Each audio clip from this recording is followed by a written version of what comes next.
아합, 이스라엘의 가장 악한 왕 중에 하나입니다. 그도 변하더라 라는 것이 오늘 본문이에요. 열왕기상 16장부터 22장까지 아합 스토리가 나와요. 그러니까 북쪽 이스라엘의 왕 중에 상당히 많은 페이지를 차지하고 있는 왕이에요. 그런데 악한 왕이었습니다. 그런 그를 우리에게 길게 설명해 주는 이유는 우리 속에 있는 아합 같은 악한 모습들을 떨쳐버려라. 그리고 우리도 희망을 가져라. 나도 변할 수 있다. 나도 새로워질 수 있다. 이런 생각을 하는 것은 굉장히 중요합니다. 자, 오늘 본문 말씀, 아합을 변화시키는 엘리야 선지자예요. 아합을 변화시키기 위해서 하나님께서 엘리야 선지자에게 아합을 만나라 라고 명하시죠. 17절, 여호와의 말씀이 디셉 사람 엘리야에게 임하여 이르시되 너는 일어나 내려가서 사마리아에 있는 이스라엘의 아합 왕을 만나라 그랬어요. 사실 엘리야 선지자 입장에서는 아합 만나고 싶지가 않아요. 살다 보면 만나기 싫은 사람이 있지 않아요? 길에서라도 얼굴 마주칠까 봐 싫은 사람이 있을 수 있어요. 우리는 살다 보면 우연히 만날 수도 있어요. 식당에서 만날 수도 있고 또 차를 타고 가다가 만날 수도 있고, 심지어 여러분, 제가 설악산 갔더니 거기서도 아는 사람이 있어서 참 살기 힘들다 그런 생각을 했습니다. 어디서 누가 나를 보고 있을까, 하나님이 나를 보고 있을까 걱정보다는 사람이 볼까 봐 걱정이에요, 제일. 예. 그런데 여러분, 하나님께서 보기 싫은 사람, 정말 만나고 싶지 않은 사람을 아합에게 만나라고 명하시는 거예요. 그리스도인의 삶이 그거예요. 만나고 싶지 않은데 가서 만나서 내 덕에 변화되도록 해야 됩니다. 엘리야 선지자에게 아합을 만나라. 그런데 지금 아합이 뭐하러 갔어요? 18절 끝에 보면 그가 나봇의 포도원을 차지하러 그리로 내려갔다. 여러분, 이게 뭔지 아시죠? 나봇이라는 사람이 좋은 포도원을 갖고 있었어요. 아합이 어느 날 그 앞을 지나가다가 너무 포도원이 좋아 보였어요. 그래서 포도원을 갖고 싶었어요.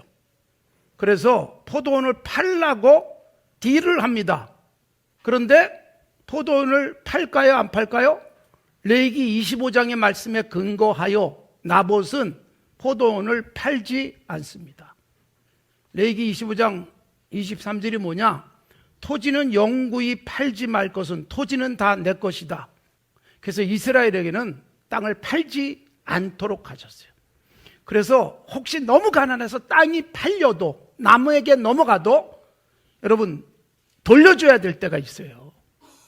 기업을 무른다라고 말합니다. 룻기에도 나오지만. 그래서 때가 차면 도로 돌려줘야 돼요. 이것은 모든 땅이 하나님의 것이다라고 하는 매우 중요한 원칙 속에서 나오는 거예요. 그러니까 나봇이 내가 하나님께서 내게 주신 포도원인데 팔 수 없다. 아무리 많은 돈을 줘도, 또 왕이 특별하게 팔라 그러면 팔아야 되지 않겠어요? 그런데 안 파는 거예요. 그러자 아합이 어떻게 해요? 여러분, 너무 뭔가에 집착하지 마십시오. 저거 없으면 나 죽어. 그럴 게 이 세상에는 아무것도 없어요. 그런데 아합이 들어 누워요. 참, 그러고 보면 아합은 사람이 굉장히 좀 찌질한 사람이에요. 속된 말로. 갖고 싶어가지고, 그런데 못 가지니까 들어 누워요. 누가 해결사로 나서요? 독합니다, 여자가. 이세벨이요, 해결사로 나섭니다. 솔로몬이 영적으로 병드는 것도 여자들 때문이에요. 하나님이 주신 아내가 있잖아요. 하나님이 주신 지혜, 하나님이 주신 부, 최고의 영광을 누리고 이스라엘의 최고의 왕이 될 뻔했어요. 그런데 솔로몬도 여자들을 많이 데리고 왔어요.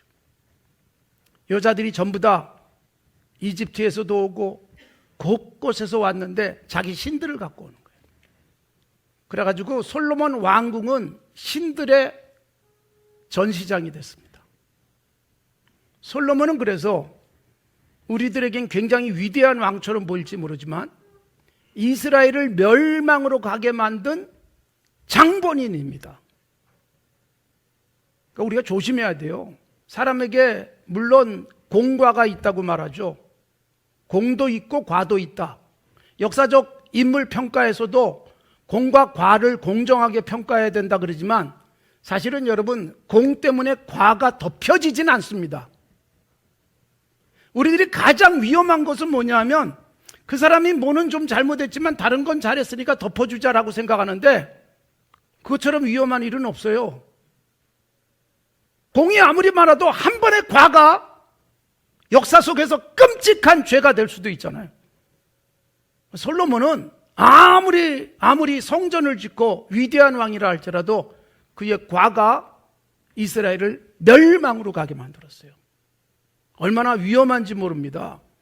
그래서 여러분, 우리는 하나님 앞에서 건강한 믿음의 자세를 가지고 사셔야 돼요. 하나도 흐트러지지 않게 해서 애쓰십시오. 7일 중에 하루라도 건강하게 살기 위해서 애쓰는 게 아니라 7일 전부가 건강하셔야 돼요. 내 평생 하나님 앞에서 정말 최선을 다해서 내 인생을 성공적으로 만들기 위해서 기도하시고 노력하시고 도전하셔야 됩니다. 지난해에 좀 모자란 게 있었다면 올해는 더 분명하게 성숙해 가기 위해서 애쓰셔야 되고 2026년을 준비하면서 우리는 얼마나 더 수입을 올릴 것인가가 아니라 얼마나 건강한 성품으로 얼마나 건강한 하나님의 사람답게 살 것인가를 생각하고 계획하고 기도하고 돈을 벌기 위해서 애써서 기도하는 것만큼 하나님 아버지, 내가 좀 더 하나님 앞에서 완성된 성품으로 하나님의 자녀다운 예수 그리스도를 닮은 사람답게 살게 하옵소서라는 기도가 우리에게 필요한 거예요. 그런데 여러분, 그런 기도가 잘 안 된다는 거예요. 자, 사랑하는 성도 여러분, 이 아합, 나봇의 포도원을 갖겠다고 나섰는데 그런데 못 가게 되니까 끙끙 앓고 해결사로 나선 이세벨이 거짓 증인들을 세웁니다. 하나님이 가장 싫어하는 게 거짓. 하나님이 딱 한 가지 못하는 게 뭐예요? 민수기에서 말하는 것은 하나님은 인생이 아니기에 거짓말을 못하신다. 요한복음 8장, 거짓말은 누구의 것이다? 사탄의 것이다. 그런데 여러분, 거짓 증인들을 세웁니다. 그래서 나봇이 하나님을 모욕했다 그래가지고 돌로 쳐서 죽여버려요. 이세벨이 이런 짓을 했습니다. 그리고 왕에게 포도원을 바치는 거예요. 그래서 좋은 사람 만나서 사셔야 돼요. 돈 많은 사람을 만나는 게 아니라 정직한 사람 만나셔야 되고요.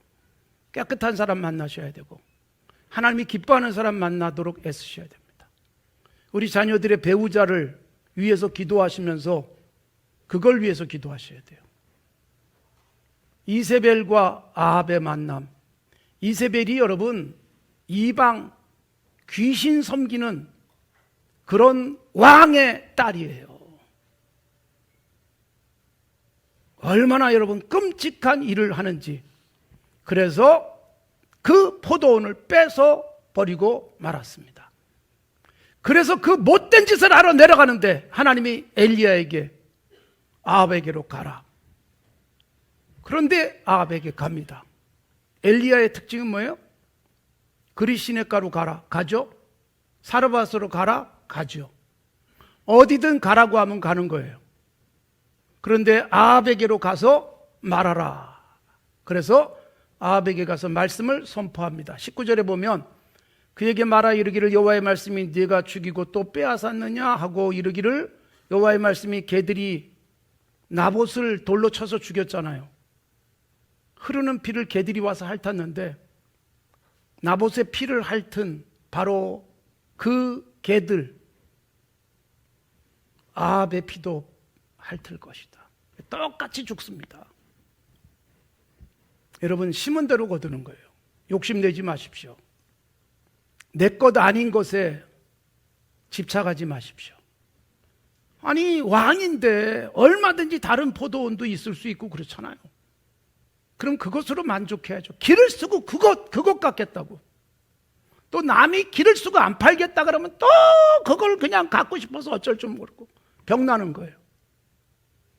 그러니까 우리들의 이 죄악된 심성이 그런 모습을 보일 수 있어요. 하나님 앞에서 꿈꾸고 기도도 해야 되지만 하나님께서 포기하라고 할 때는 빨리 포기하셔야 돼요. 내려놓으라고 할 땐 빨리 내려놓아야 내가 편안해집니다. 대부분 다 왜 피곤해지고 왜 인생이 그릇된 길로 가느냐? 욕심, 포기하지 않으면서. 내 거 아니군요. 내려놓으셔야죠.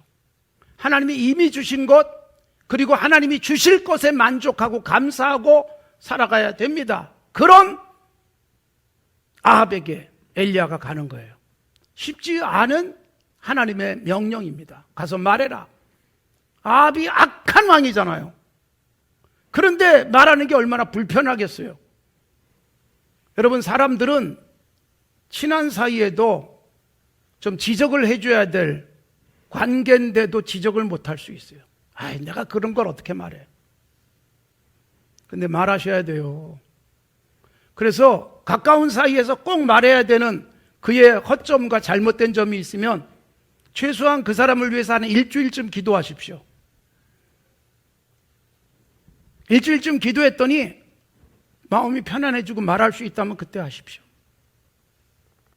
우리가 여러분 감정을 살펴가면서 감정을 잘 편안하게 해줄 그런 말만 하며 살아가는 것은 사랑하는 사람에게 매우 위험할 수 있습니다. 목숨을 건 외침이 역사 속에서 얼마나 많이 있었는지 아십니까? 우리 교육관 외벽에 예쁜 단풍 사진에 그리고 나태주 시인의 단풍이라는 시가 걸려 있습니다. 매번 저 그림에다가 시를 걸 때마다 제가 시집을 묵상하다시피 해요. 성경을 묵상하듯. 그래서 좋은 시를 고르기 위해서 애씁니다. 이번에 단풍을 골랐어요. 숲속이 다 환해졌다. 죽어가는 목숨들이 밝혀놓은 등불. 여기에 제가 꽂힌 거예요. 단풍이 뭐다? 죽어가는 목숨들이 밝혀놓은 등불. 그러니까 여러분, 나뭇잎이 단풍이 든다, 은행잎, 여러분 지금 수없이 많은 낙엽들이 떨어지고 있잖아요. 죽어가는 거잖아요. 죽어가면서 색깔이 바뀌는데 그 색깔이 너무 예뻐요. 그 색깔이 불타는 것 같아요. 산이 불타는 것 같고 화려한 색깔로 바뀌었던 것은 그 나무는, 그 이파리는 죽어가면서 마지막 등불을 밝히는 거예요. 건강한 하나님의 사람들이 죽을지언정 죽으면서라도 말해야 돼. 이게 정말 중요한 거예요. 목숨을 건 설교 얼마나 많았는지 아세요? 화형을 당하기도 하고 권력의 미움을 받기도 하고. 여러분, 한국 현대사 속에서도 설교하고 잡혀간 사람들이 얼마나 많았는지 아세요? 예배당에 와서 늘 지키고 있었어요. 이거는 옛날 얘기가 아니라 제가 경험을 한 거예요. 설교하는데 저 뒤에 와서 있어요. 정복과 형사들이. 그러나 여러분, 하나님의 말씀을 선포하는 것이지 그 사람들이 기분이 언짢을까 봐 적고 있는데, 우리가 하나님 앞에서 건강한 그리스도인의 삶이란 목숨을 걸어야 돼요. 여러분, 예수 안 믿어도 신념에 목숨을 건 사람들이 있잖아요. 자기의 사명에 목숨을 걸고 역사를 발전시킨 사람들이 얼마나 많습니까? 교회, 그리스도인, 굳이 주기철 목사님을 말씀드리지 않아도 목숨을 건 등불 밝히기. 사랑하는 성도 여러분, 엘리야 바로 그런 모습이었어요. 그래서 여러분, 가장 어두운 시대에 가장 생명을 건 하나님의 사람들이 나오는 거예요. 이 시대의 교회가 그 역할들을 해야 되는 것입니다. 사실 한국 교회사, 한국 현대사 속에서 한국 교회가 반성할 것이 얼마나 많은지 아십니까? 역사학자 중에는 그래서 한국 현대사는 교회가 책임져야 된다.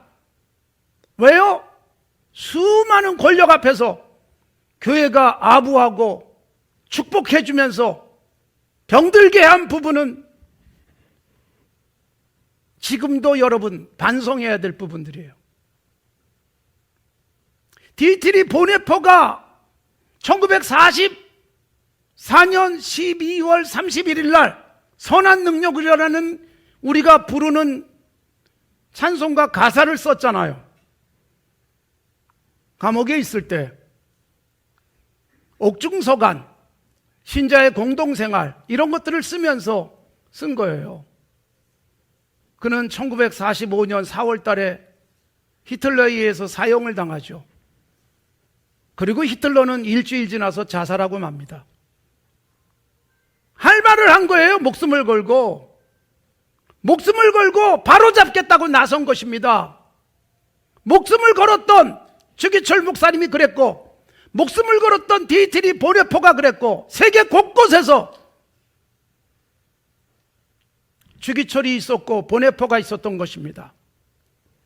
엘리야 선지자, 엘리사 선지자, 수많은 선지자들이 이어지고, 여러분 우리가 잘 아는 대로 예수님 당시의 선지자 세례 요한, 그는 당신이 동생의 아내를 취한 것은 옳지 않습니다, 그 말하고 목이 잘려 죽습니다.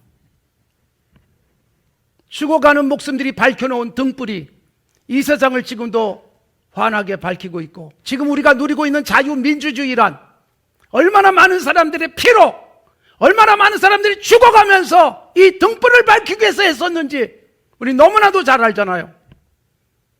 사랑하는 성도 여러분, 한국 현대사에서 교회의 공과를 우리가 생각하면서 오늘 이 시대에 다시는 과를 반복하지 않을 수 있는 건강한 교회의 모습을 지켜가야 되지 않겠습니까? 엘리야가 필요한 것입니다. 자, 그런데 놀랍게도 아합이 변하더라는 거예요. 우리는 살다 보면 다 변해도 저놈만은 안 바뀌어, 이런 사람이 있잖아요. 아니, 저 녀석이 변하면 천지가 개벽한다 그러는데, 여러분 놀랍게도 아합이 바뀌는 거예요. 무엇 때문에요? 엘리야 선지자의 말씀 때문에. 엘리야의 말이 아닙니다. 엘리야가 선포하는 하나님의 말씀이 변할 수 없는 아합을 바꿔놓더라는 거예요. 말씀드린 대로 제 말이 아니라 제가 전하고 있는 하나님의 말씀이 우리를 바꿔야 되고, 내 인생을 열어야 되고, 내 앞길을 활짝 하나님이 기뻐하시는 세상으로 바꿔야 되지 않겠습니까?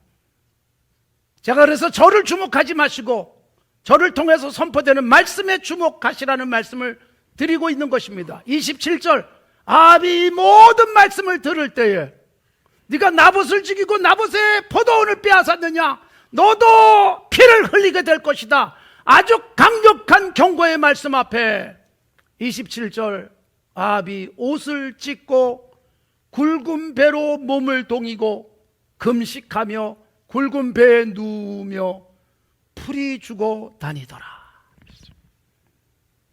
도무지 불가능할 것 같은데 기적이 일어나는 거예요. 옷을 찢는 것은 전통적인 회개의 모습이었습니다. 굵은 배를 입는 것 역시 회개의 자세죠. 금식, 이런 모습을 보여요.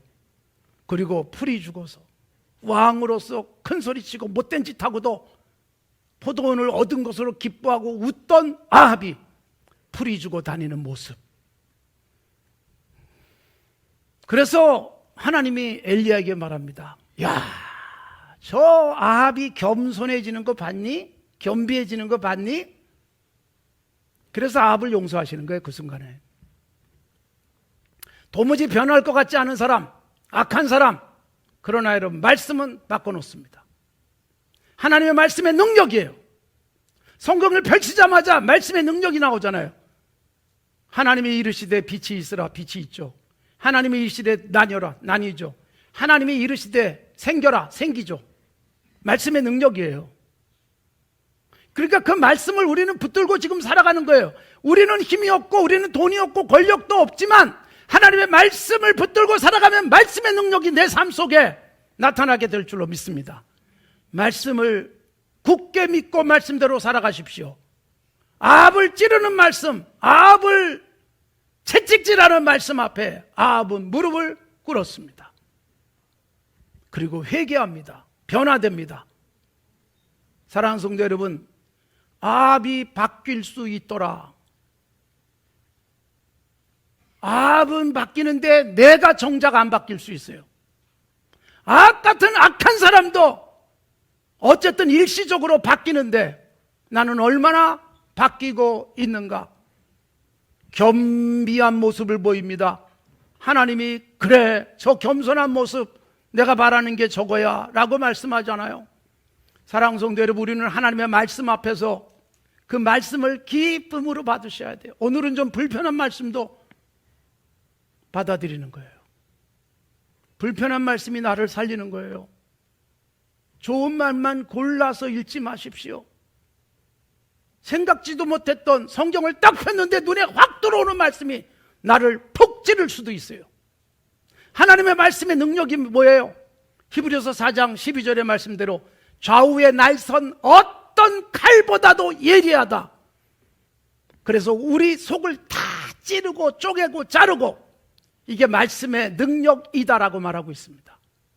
병원에 가서 검사를 받으면 초음파가, CT가, 또 뭐 PET-CT의 MRI 검사를 다 하면 여러분, 우리 안에 있는 질병들을 찾아낼 수 있어요. 저도 여러 차례 머리끝부터 발끝까지 스캔을 많이 했습니다. 그런데 여러분, 아무리 과학적인 방법으로 스캔을 해도 나오지 않는 부분이 있어요. 우리 마음, 영혼,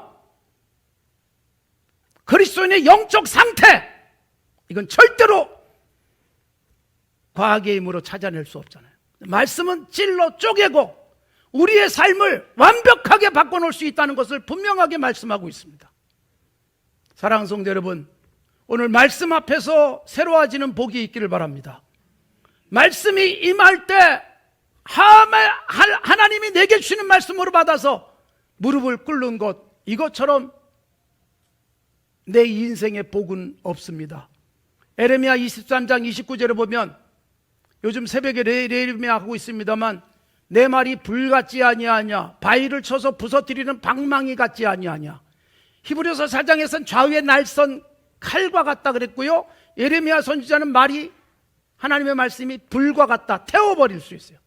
방망이 같아서 부숴버릴 수 있어요. 말씀이 때로는 나를 태우고, 말씀이 때로는 나를 부숴서 새롭게 만들 수 있는 것이고, 말씀이 나를 찔러 쪼개서 완벽하게 내 안에서 죄악을 잘라낼 수 있다면 그보다 더 큰 복은 없는 것입니다. 사랑하는 성도 여러분, 말씀 앞에서 정말로 변화되는 복이 있기를 바랍니다.